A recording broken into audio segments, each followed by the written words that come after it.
Hello दोस्तों, इस वक्त की सबसे बड़ी खबर निकल के आ रही है। जो लोग भी बेरोजगार युवा हैं और एक बम्पर वैकेंसी या नौकरी के बारे में आप लोग सपना देख रहे हैं, तो आप लोग के लिए मैं सबसे बेहतरीन खबर लेके आया हूं कि एसएससी जीडी की जो है न्यू वैकेंसी आने वाली है, जो कि 80,000 पदों पर ये भर्ती होने वाली है। ये एक बहुत ही बड़ा आंकड़ा है और 80,000 पद जब आपको आएंगे तो आपके लिए सिलेक्शन के चांसेस बहुत ज़्यादा ही बढ़ जाते हैं। आइए मैं इस वैकेंसी के बारे में आने वाली पूरी जानकारी आपको देने वाला हूं। आप जो है मेरे साथ बने रहिए, एक भी चीज़ इस वीडियो से बाहर नहीं जाएगी। 80,000 से अधिक पद भी हो सकते हैं इसमें, लेकिन मान के चलिए आपकी इसमें 80,000 पद तो आना तय हैं। ये ऑफिशियल जानकारी है, कोई इसमें ये नहीं कि आगे चल के ये वैकेंसीज कम हो जाएंगी या ये वैकेंसी नहीं आएंगी। आप साफ देख सकते हैं कि इसमें कौन कौन से विभाग के अंतर्गत इनका जो चयन होता है एसएससी जीडी के अंतर्गत वो किया जाता है।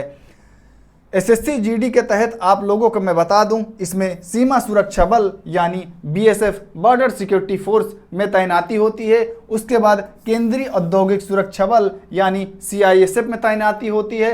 केंद्रीय रिजर्व पुलिस बल यानी सीआरपीएफ में तैनाती होती है। असम राइफल्स, भारतीय तिब्बत सीमा पुलिस यानी आईटीबीपी में एसएससी जीडी के तहत ही तैनाती होती है। साथ ही साथ सबसे बेहतरीन जो पोस्टिंग है वो है सशस्त्र सीमा बल, एसएसबी में तैनाती होती है। राष्ट्रीय जांच एजेंसी एनआईए, सचिवालय सुरक्षा बल एसएसएफ, इसमें भी तैनाती होती है। नारकोटिक्स कंट्रोल ब्यूरो, जो कि एक बहुत ही अच्छी और बहुत ही रेपुटेशन वाली जॉब मानी जाती है, एनसीबी में भी आपका जो चयन होता है वो एसएससी जीडी के अंतर्गत किया जाता है। साथ ही इसमें नॉर्मल सामान्य कांस्टेबल की भी जो जॉब है इसी के अंतर्गत करवाई जाती है। जो लोग ये जानकारी नहीं जानते हैं उनको मैं ये चीज़ बता रहा हूँ, ताकि जो भी वैकेंसी ये आने वाली है, जो लोग भी युवा तैयारी करने में जुटे हैं उनको इस चीज़ की नॉलेज होनी चाहिए और बिल्कुल भी तैयारी से चूके नहीं। आइए इस भर्ती में, आने वाली भर्ती के बारे में आपको मैं आगे की जानकारी देता हूं। इसमें आपका जो एजुकेशन क्वालिफिकेशन है उसमें आप देख सकते हैं कि एजुकेशनल क्वालिफिकेशन आपकी इसमें बहुत ही कम मानी जाती है। मात्र 10th पास आपका होना अनिवार्य है। यदि आपने 10वीं पास कर रखी है तो आप इसमें अप्लाई कर सकते हैं। आपके मार्क्स इसमें मायने नहीं रखते कि आप कितने परसेंट या कितने मार्क्स से इसमें पास आउट हुए हैं, फर्स्ट डिवीज़न पास आउट हुए हैं या सेकंड डिवीज़न, बस आपको 10वीं किया होना चाहिए। उसके बाद मैं एज लिमिट की बात करूं, एजुकेशनल क्वालिफिकेशन में सिर्फ आपकी 10वीं पास मांगी गई है। इसके साथ आपका कोई सर्टिफिकेट, अन्य कोई भी चीज़ नहीं मांगी जाती। जो लोग नए हैं, जो एसएससी जीडी के बारे में नहीं जानते, उनके लिए है ये जानकारी। जो पहले से जानते हैं वो और ही अच्छा है। एसएससी जीडी में एज लिमिट की बात करूं, न्यूनतम आयु 18 वर्ष, जो कि एक युवा के लिए बहुत ही बेहतरीन आयु मानी जाती है। भारत सरकार ने एसएससी जीडी की जो है ये केंद्र सरकार की एक नौकरी है, उसके तहत 18 वर्ष की न्यूनतम आयु रखी है और अधिकतम आयु 23 वर्ष की रखी है। अधिकतम आयु देख के बहुत लोगों को लगा होगा कि हम तो शायद बाहर हो गए पहले ही, लेकिन इसमें आपको एज रिलैक्सेशन भी दिया जाता है। जीडी में एज रिलैक्सेशन जो है वो कैटेगरी वाइज आप देख सकते हैं कि एससी एसटी को 5 वर्ष का एज रिलैक्सेशन दिया जाता है और उसके साथ ही ओबीसी को 3 वर्ष का एज रिलैक्सेशन दिया जाता है। पीडब्ल्यूडी को 10 वर्ष का एज रिलैक्सेशन और एक्स सर्विसमैन को 5 वर्ष का एज रिलैक्सेशन दिया जाता है।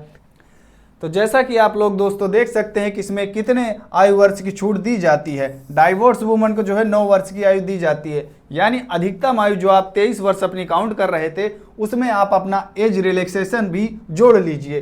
5 वर्ष यदि आप एससी एसटी कैटेगरी से आते हैं तो आप 23, 5, 28 वर्ष तक भी आयु रखते हैं, तब भी इसमें अप्लाई कर सकते हैं। साथ ही साथ ओबीसी कैटेगरी से हैं तो 3 वर्ष यानी 26 साल की आयु है आपकी, तब भी एसएससी जीडी में आप अप्लाई कर सकते हैं। आगे हम बात करें एप्लीकेशन फीस की, बहुत ही नॉमिनल फीस इसमें ली जाती है। जैसी ये नौकरी है केंद्र सरकार, ये एक रेपुटेटेड और बहुत ही अच्छी सैलरी इसमें मिलती है, उस हिसाब से जो है फॉर्म फीस मात्र 100 रुपये रखी गई है, वो भी जनरल ओबीसी को। यदि आप एससी एसटी, एक्स सर्विसमैन या फीमेल हैं, यानी यदि आप महिला वर्ग से आती हैं तो आपकी फ़ीस भी 1 रुपया नहीं ली जाती इसमें, जो कि एक बहुत ही अच्छी बात है।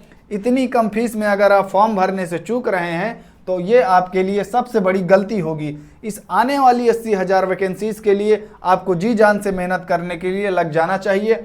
बात करूं यदि सिलेक्शन प्रोसेस की, जो लोग इसमें नए हैं वो लोग सिलेक्शन प्रोसेस को बहुत अच्छी तरीके से समझ लेंगे कि एसएससी जीडी में सिलेक्शन कैसे होता है। सिलेक्शन प्रोसेस की बात करें तो सबसे पहले इसमें आपकी लिखित परीक्षा होती है एमसीक्यू, जो कि आपको जैसे एसएससी के अन्य परीक्षाएं हैं होती हैं वैसे ही एसएससी जीडी की लिखित परीक्षा होती है। एग्जाम सेंटर पे आपको जाके एमसीक्यू टाइप में मल्टीपल क्वेश्चन आपको दिए जाते हैं, 4 ऑप्शन वाले, उसमें से आपको एक ऑप्शन चुन के क्वेश्चन सही करने पड़ते हैं। तो ये हो गई आपकी लिखित परीक्षा। उसके बाद आपकी है शारीरिक दक्षता परीक्षा पीईटी, फिर उसके बाद आती है शारीरिक मानक परीक्षा पीएसटी, और फिर चौथे नंबर पे यानी चौथे चरण पे आपका मेडिकल टेस्ट लिया जाता है। आंखें खराब हों या आपके शरीर में कहीं कुछ दिक्कत हो तो आपका मेडिकल टेस्ट लिया जाता है। यदि आपको ऐसी कोई दिक्कत होगी तो आप इन तीनों चरण में आने से पहले, इन तीनों चरण में आने के बाद अपना मेडिकल टेस्ट कराने से पहले अपने को पूरी तरीके से फिट कर लेंगे। और यदि आपकी बीमारी अभी टाइम लगेगी तो आप इस आने वाली वैकेंसी में अभी समय है तो अभी से अपना मेडिकल टेस्ट पूरी तरीके से फिट करके रखिए। उसके बाद आखिरी में आपका दस्तावेज सत्यापन, जो कि हर नौकरी में किया जाता है, डॉक्यूमेंट वेरिफिकेशन होके फाइनल मेरिट आपकी इन सभी को जोड़कर बनती है, जिसके बाद आपका लास्ट जो है वो सिलेक्शन होता है। सिलेक्शन यदि आप लेना चाहते हैं इसमें तो आपको अभी से तैयारी कर देनी चाहिए। वैकेंसी भले ही बहुत बम्पर तरीके से आ रही हो लेकिन इसमें कंपटीशन भी बहुत भर के रहता है। यदि 80,000 इसमें नौकरियां आएंगी तो मान के चलिए कि कम से कम इसमें 47 या 42 लाख फॉर्म पड़ने वाले हैं, तो एक सीट के पीछे आपको लगभग 700 या 800 बच्चों से फाइट करनी पड़ेगी। अन्य जानकारी के मैं आपको आगे बताना चाहूँगा ताकि आपको इसमें किसी भी तरीके से कोई भी दिक्कत ना हो। बात करते हैं यदि लिखित परीक्षा की, तो लिखित परीक्षा के बारे में मैं बता दूं इसमें कि जैसे ही इसमें 4 सब्जेक्ट पूछे जाते हैं, उन चारों सब्जेक्ट के बारे में मैं आपको पूरे डिटेल में नॉलेज देने वाला हूं। देख सकते हैं कि विषय आप में कौन कौन से पूछे जाते हैं। रीजनिंग इसमें पूछी जाती है, उसके बाद सामान्य अध्ययन व सामान्य जागरूकता यानी जीके जीएस से रिलेटेड क्वेश्चन होते हैं।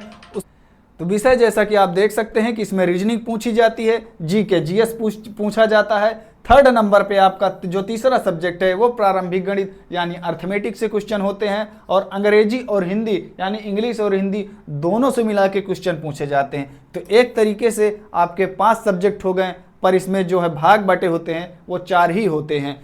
प्रश्नों की संख्या 20 पूछी जाती है, वो चारों पोर्शन में टोटल 80 प्रश्न आपसे पूछे जाते हैं, और एक क्वेश्चन 2 नंबर का होता है यानी कुल अंक आपके 160 होते हैं। इसमें कुल जो समय दिया जाता है वो 60 मिनट यानी 1 घंटे का समय इसमें दिया जाता है, जो कि बहुत ही बेहतरीन एक एग्ज़ाम पैटर्न बनाया गया है, जिसको लेके आप अपनी तैयारी पूरी तरीके से परिपक्व कर सकते हैं।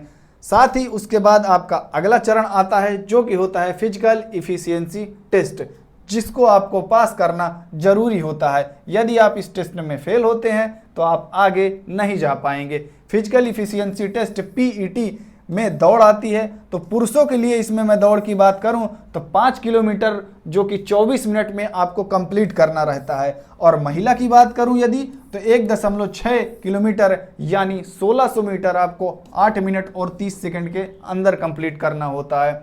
यदि आप लद्दाख रीजन से आते हैं तो यही दूरी पुरुषों के लिए 1 मील की 6 मिनट 30 सेकंड में कर दी जाती है, और महिलाओं के लिए 800 मीटर की मात्र डिस्टेंस रखी जाती है और टाइम आपको 4 मिनट का दिया जाता है। पीईटी के बाद आपको आता है पीएसटी। इसमें आप फर्क भी समझ सकते हैं कि पीईटी और पीएसटी क्या है।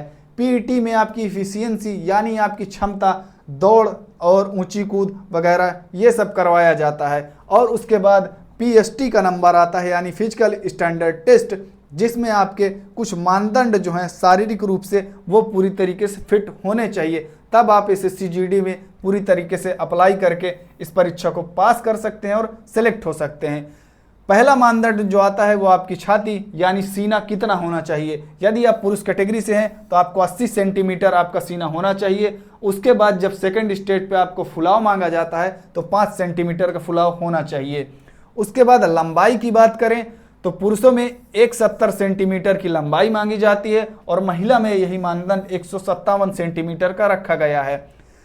SC/ST कैटेगरी से यदि आप आते हैं तो आपको जो है छूट मिलती है थोड़ा सा, और सीना 5 सेंटीमीटर कम यानी 75 सेंटीमीटर होना चाहिए। लेकिन फुलाव, चाहे आप किसी भी कैटेगरी से आते हो, फुलाव आपका 5 सेंटीमीटर जाना ही जाना चाहिए।